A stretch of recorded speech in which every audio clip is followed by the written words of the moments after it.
চট্টগ্রাম জেলা ক্রীড়া সংস্থার নবগঠিত ব্যাডমিন্টন কমিটির চেয়ারম্যান মোহাম্মদ এমদাদুল হক বাবশা, সম্পাদক মোস্তফা মোহাম্মদ জাবেদ এবং সদস্য আশরাফ কাদের চৌধুরীকে সংবর্ধনা জানানো হয়েছে।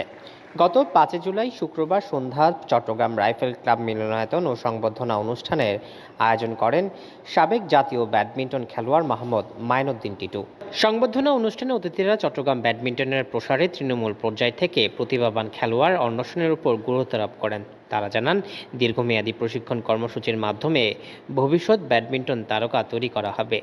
আমরা যদি ব্যাডমিন্টনকে যদি ভালোবাসি, ব্যাডমিন্টন যদি আমাদের হৃদয়ঙ্গমের মধ্যে যদি থাকে, তাহলে আমাদেরকে সকল রাগ অনুরাগ কত পার্থক্য ভুলে এক জায়গায় এসে ব্যাডমিন্টনটাকে সামনের দিকে আমাদেরকে এগিয়ে নিয়ে যেতে হবে। এই ওয়াদা আপনাদের থেকে আমি চাই, আপনাদের আমাদের কর্মকর্তারা আরও জানান, সাবেক খেলোয়াড়দের সক্রিয় সম্পৃক্ততার মাধ্যমে যে কোনো ব্যাডমিন্টন কর্মসূচি বাস্তবায়ন করা হবে। এ সময় অনুষ্ঠানে আরও উপস্থিত ছিলেন রফিকুল ইসলাম বাবুল, মোহাম্মদ নুরুল হক, মোহাম্মদ সেলিম, মোহাম্মদ সোহেল, মোহাম্মদ আমিন ও মোহাম্মদ আলম সহ আরও অনেকে।